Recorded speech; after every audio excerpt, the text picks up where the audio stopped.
BNP রাজনৈতিক দল হিসেবে বেঁচে থাকবে কিনা তার অস্তিত্বের প্রশ্ন জড়িত আছে। এবং অন রেকর্ড আপনাদেরকে বলে রাখি, আপনাদের সক্ষমতা কিন্তু আওয়ামী লীগের ধারে কাছেও না। সেই আওয়ামী লীগকে কিন্তু লেজ গুটায় পালাইতে হয়েছে। নির্বাচনের পরে বিএনপির এক এমপি আমারে বলছে, হুইপ 6 জন হুইপ আছে তো বিএনপি, তার ভিতর একজন বলেছে যে আমার ডিভিশনের সব এমপিকে আমি একটা ছবি গিফট করব। সেই গিফটের ছবিটা হচ্ছে হাসিনা বিমানে করে যে পালাইতেছে না। আপনাকে মাননীয় প্রধানমন্ত্রীকে বলছি এবং আমার ডিপার্টমেন্টের 2 বড় ভাই মাননীয় আইনমন্ত্রী এবং মাননীয় স্বরাষ্ট্রমন্ত্রী, আপনাদের দরজায়, ঘরের দরজায়, অফিসের দরজায়, গাড়ির দরজায় শেখ হাসিনার পালানোর ছবিটা লেমিনেটিং করে ঝুলায় রাখবেন। আপনাদেরকেও ওই ছবির রিপ্লেসমেন্ট করা লাগতে পারে, just matter of time. No ifs no buts. আসলে আমরা কেমন বাংলাদেশ চাই?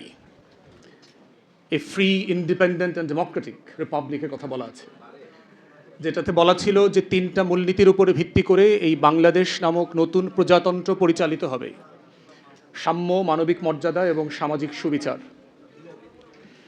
অথচ দেখেন, সেই বাংলাদেশটা, যেই বাংলাদেশের ঘোষণাপত্রের আলোকে হাজার হাজার লক্ষ লক্ষ মানুষ মুক্তির লড়াইতে নেমে গিয়েছিল আমার বাবার মতো জীবন যৌবনকে ত্যাগ করে, তারা আসলে কেমন বাংলাদেশ পেয়েছিল? এবং এই 72-এর সংবিধানটার ক্রাইসিসটা কোথায়? গাঠনিক একটা ক্রাইসিস আছে 72-এর সংবিধানের, সাবস্টেন্সের আগে সেখানে বলছি আর কি।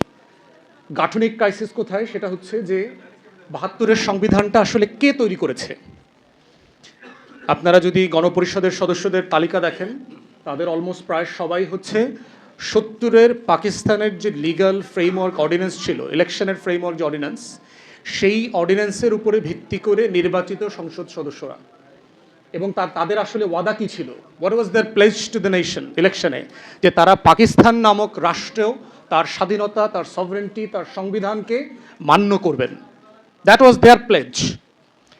এখন ইনএভিটেবল কোয়েশ্চেন ইজ, পাকিস্তান রাষ্ট্রকে ধারণ করবার জন্য, পাকিস্তান রাষ্ট্রের সংবিধান, পাকিস্তানের স্বাধীনতা, সার্বভৌমত্বকে লালন পালন করবার জন্য যারা ওয়াদাবদ্ধ ছিলেন, তারা কি আসলে একটা নতুন বাংলাদেশের সংবিধান প্রণয়ন করবার দায়িত্ব নিতে পারেন কিনা? এবং এটাই হচ্ছে 72-এর সংবিধানের ক্রিটিক্যাল কোয়েশ্চেন, যে এই কোয়েশ্চেনের ম্যান্ডেট বারবার প্রশ্নবিদ্ধ হয়েছে। এখন অবভিয়াস কোয়েশ্চেন হচ্ছে যে ওয়েল, তখন তো সময় ছিল না, আমরা কি করব? ওয়েল, গণপরিষদ নির্বাচন দিলেন না কেন? যে আমরা নতুন নির্বাচন করতে চাই, নতুন সংবিধান তৈরি করতে চাই। করলেন না, ফাইন। তারপরও এটাকে সংশোধন করবার সুযোগ ছিল। সংবিধান কমিটি যেটা হয়েছে, তারা রিপোর্ট দিল 72-এর নভেম্বরের সম্ভবত। আপনি এটাকে রেফারেন্ডামে কেন দিলেন না? যে আমরা এই গণপরিষদ একটা সংবিধানের ড্রাফট করেছি জাতির ম্যান্ডেটের জন্য, এইটা আমরা এখন জনগণের সম্মতির জন্য আমাদেরকে রেফারেন্ডামে দিচ্ছি। দিলেন না তো। তাহলে যেই সংবিধানটার সম্মতি জনগণের কাছ থেকে নেওয়া হয় নাই, সেই সংবিধানটা আমার ওই ঘোষণাপত্রের সংবিধানটা কিভাবে হইল? যে একটা ফ্রি রিপাবলিকের কনস্টিটিউশন, যেটার জন্য কোনো ম্যান্ডেট নেওয়া হয় নাই জনগণের কাছ থেকে। থার্ড, এত ভুলের পরেও আপনি এটার খতনা করতে পারতেন আরেকবার। 73-এর মার্চ মাসে প্রথম নির্বাচন হচ্ছে, আওয়ামী লীগ ইলেকশন ম্যান্ডেট নিতে পারত যে আমাদেরকে প্যারালালি আপনারা ভোট দেন, এইটা ম্যান্ডেট দেন যে আমাদের এই নতুন সংবিধানটা যেন জাতীয় সংবিধান আকারে গৃহীত হয়। সেই ম্যান্ডেটও আপনারা নেন নাই 73-এর নির্বাচনে। তাহলে যেই সংবিধানটা মানে ইন ইটস ভেরি এসেন্স গাঠনিক প্রসেসের ভিতরে একটা ইললেজিটিমেট ডকুমেন্ট, সেইটাকে আপনি আমাদের আজকে 56 বছর পরেও থার্ড জেনারেশনের উপরে চাপিয়ে দিচ্ছেন the only basis to legitimise any uprising posthumously. সেটা আপনি কীভাবে করেন? করতে পারেন না তো। এটা জেস্টেশনই একটা ইললেজিটিমেট ডকুমেন্ট 72-এর, যেটার গাঠনিক প্রক্রিয়াটা সঠিক ছিল না, জনগণের সম্মতি নেওয়া হয় নাই। স্বাধীন দেশে পৃথিবীতে কোথাও জনগণের ম্যান্ডেট ছাড়া কোথাও কোনোদিন কোনো সংবিধান হয় নাই। ইদার আপনি স্কটিশ মডেলে যেতে পারতেন। 2014-তে, 15-16-তে স্কটিশ রেফারেন্ডামের আগে তারা টোটাল ডকুমেন্টেশন রেফারেন্ডামের আগেই জনগণের কাছে দিয়ে দিয়েছে। কই 70-এ 69-এর গণ অভ্যুত্থান, কই আপনারা তো প্রস্তাবিত বাংলাদেশ রাষ্ট্রের সংবিধান নামে কোনো কিছু প্রস্তাব করেন নাই। তাহলে 69-এর গণ অভ্যুত্থানে আমার ম্যান্ডেট পাইতাম, 70-এর নির্বাচনে আমি ওই সংবিধানে ম্যান্ডেট পাইতাম, 71-এর যুদ্ধে আমি ওইটার জন্য ম্যান্ডেট পাইতাম। সেটাও আপনি করেন নাই। আপনি পোস্টও কিছু করেন নাই, প্রিভিয়াসলি কিছু করেন নাই, কিন্তু জনগণের উপরে চাপিয়ে দিচ্ছেন as if this is the only document to জাজ the nation right or wrong. এখন প্রশ্ন হচ্ছে with regard to the substance, is it a very well drafted constitution? No, it is not. পৃথিবীর ইতিহাসে আমরা যারা আইনের ছাত্র, সবচেয়ে ব্যাডলি ড্রাফটেড কনস্টিটিউশনের একটা হচ্ছে এই ৭২-এর সংবিধান, সবচেয়ে বাজেভাবে লিখিত সংবিধান। এবং ভারতীয়রা দাবি করেছে এই সংবিধান তারা করে দিয়েছে। কলকাতা হাইকোর্টের যিনি সিনিয়র অ্যাডভোকেট ছিলেন সুব্রত রায় চৌধুরী, ওনারা এই সংবিধান লিখে দিয়েছেন। ভারতের পক্ষ থেকে এই সংবিধান দেওয়া হয়েছে আমাদেরকে।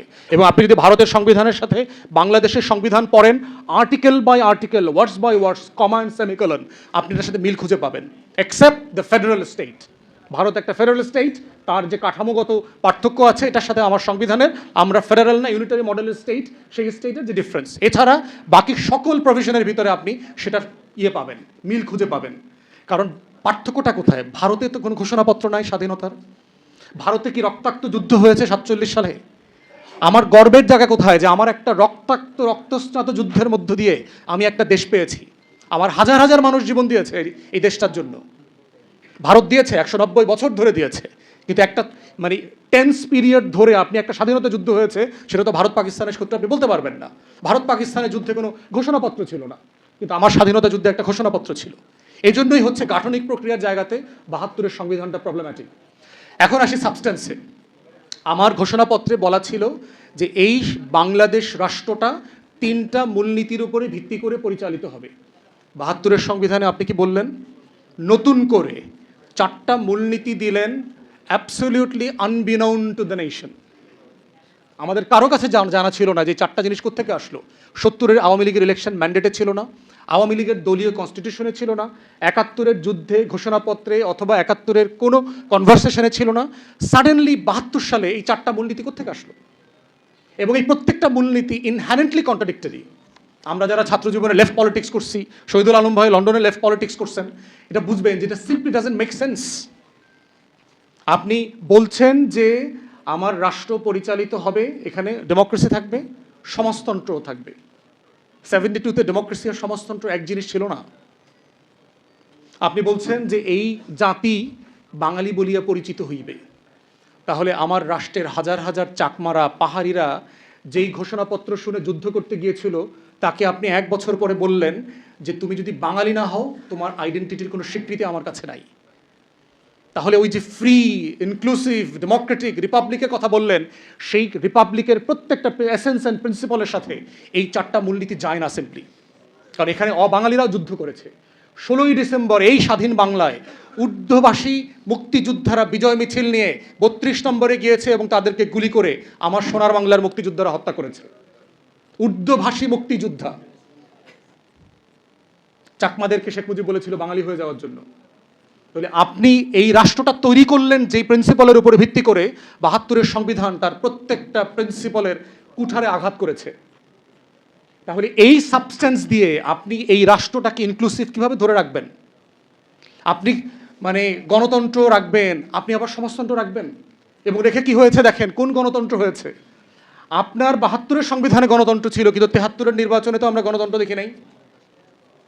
৭৩-এর নির্বাচনে তো আমরা কোনো গণতন্ত্র দেখি নাই। 293টা সিট পাওয়ার পরে শেখ মুজিব বঙ্গভবনে দাঁড়ায় বলেছে আজকে দেশে কোনো বিরোধী দল নাই। শেখ মুজিব বলছে। বিরোধী দল না থাকাটা কি আপনার দেশের জন্য কোনো ক্রেডিট? গণতন্ত্রের জন্য ক্রেডিট? জাসদের শত শত এমপি ক্যান্ডিডেটকে পিটায়া এলাকা ছাড়া করে দিয়েছে, কয়েক ডজনকে হত্যা করেছে, ইলেকশন করতে দেয়নি। তাহলে আপনারা কেন কিসের জন্য বললেন গণতন্ত্রের কথা? এটাই তো মুক্তির লড়াইতে ছিল। আপনি বলছেন যে সমাজতন্ত্র থাকবে, আবার বলছেন যে গণতন্ত্র থাকবে। গণতন্ত্রের সাথে তো উদার নৈতিক ক্যাপিটালিজম, পুঁজিবাদী সমাজের বৈশিষ্ট্য আছে। সংবিধানে বলা আছে যে একটা ফ্রি এন্টারপ্রাইজ থাকবে। কিন্তু সেখানে আপনি দেখলাম যে ৭২-এর পরে, ৭৩-এর পরে বাংলাদেশের সব প্রাইভেট এন্টারপ্রাইজ, পাটকল, জুট মিল সব কিছুকে ন্যাশনালাইজ করে ফেললেন। এই ন্যাশনালাইজেশন কি আমার মুক্তির লড়াইয়ের সাথে কনসিস্টেন্ট ছিল না তো? তাহলে এইভাবে ৭২-এর সংবিধান আমার মুক্তির লড়াইয়ের প্রত্যেকটা আকাঙ্ক্ষার সাথে বেইমানি করেছে। এবং তারপরে দেখেন এখানেই ক্ষান্ত হয় নাই, 4th অ্যামেন্ডমেন্ট করেছে শেখ মুজিব বেঁচে থাকা অবস্থায়। ৪র্থ সংশোধনী, সকল রাজনৈতিক দল বিলুপ্ত করে তারা শুধুমাত্র একটা জাতীয় দল করেছে, সোভিয়েত ইউনিয়নের মডেলে জাতীয় দল। আওয়ামী লীগ মানে কি অভিশপ্ত একটা দল, নিজের দলটাকে পর্যন্ত বিলুপ্ত করে দিয়েছে। এবং এর সাথে বাংলাদেশের পতিত পলিউটেড বাম সিপিবিরা জড়িত ছিল। এই কমরেড মনি সিংরা থেকে শুরু করে সবাই শেখ মুজিবকে মিসগাইড করেছে when it comes to creating BAKSAL. তো এই বাকশাল, এই চতুর্থ অ্যামেন্ডমেন্টের এই সংবিধানকে আমার ৭১-এর মুক্তির লড়াইয়ের সাথে কনসিস্টেন্ট ছিল না তো। তারপরে কি করেছেন, সকল পত্রিকা নিষিদ্ধ করে দিলেন একটা ঘোষণা দিয়ে। রক্ষী বাহিনী শুধু ক্রিয়েট করলেন না, রক্ষী বাহিনীকে ইনডেমনিফাই করলেন যে রক্ষী বাহিনীর কোনো অন্যায়, অবিচার, ফৌজদারি অপরাধ কোনো আদালতে উত্থাপন করা যাবে না, চ্যালেঞ্জ করা যাবে না। বিএনপি সে রক্ষী বাহিনীর সদস্য মাসুদউদ্দিন আহমেদ চৌধুরীরা আবার 111-এর সময় অনেক বড় পত্র দিছিল, পরে তো খায়া দিছে বিএনপিরে। তো এই যে বাস্তবতাগুলো কেন নতুন প্রজন্ম বিপ্লবের আকাঙ্ক্ষা নিয়ে আবার 24-এ মাঠে নেমেছে, এই পুঞ্জীভূত কষ্ট, ক্ষোভ, বঞ্চনা, যে মুক্তির লড়াইয়ের সাথে আমাদের সাথে, এই জাতির সাথে বারবার গাদ্দারি করা হয়েছে, এই জন্যই দেয়ার আর প্রবলেমস উইথ 72's কনস্টিটিউশন। এই জন্য আমাদের কনস্টিটিউশনের এই যে বেসিক ফিচারের কথা বলা হয়, একমাত্র acceptable basic feature of any constitution can be the supreme will of the people.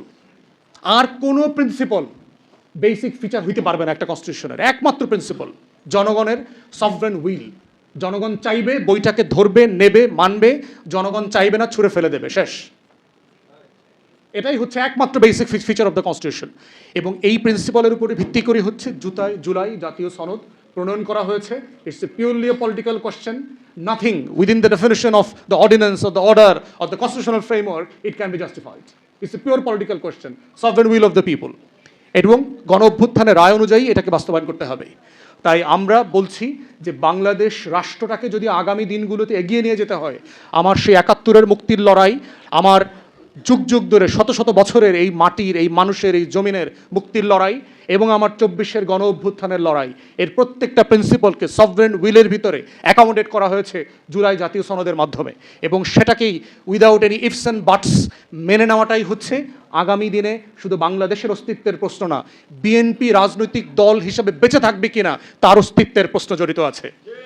এবং অন রেকর্ড আপনাদেরকে বলে রাখি, আপনাদের সক্ষমতা কিন্তু আওয়ামী লীগের ধারে কাছেও না। সেই আওয়ামী লীগকে কিন্তু লেজ গোটায় পালাইতে হয়েছে। নির্বাচনের পরে বিএনপির এক এমপি আমারে বলছে, হুইপ 6 জন হুইপ আছে তো বিএনপি, তার ভিতর একজন বলেছে যে আমার ডিভিশনের সব এমপিকে আমি একটা ছবি গিফট করব। সেই গিফটের ছবিটা হচ্ছে হাসিনা বিমানে করে যে পালাইতেছে না। আপনাকে মাননীয় প্রধানমন্ত্রীকে বলছি, এবং আমার ডিপার্টমেন্টের 2 বড় ভাই মাননীয় আইনমন্ত্রী এবং মাননীয় স্বরাষ্ট্রমন্ত্রী, আপনাদের দরজায়, ঘরের দরজায়, অফিসের দরজায়, গাড়ির দরজায় শেখ হাসিনার পালানোর ছবিটা লেমিনেটিং করে ঝুলায় রাখবেন। আপনাদেরকেও ওই ছবির রিপ্লেসমেন্ট করা লাগতে পারে, just matter of time. No ifs, no buts. ধন্যবাদ। আসসালামু আলাইকুম।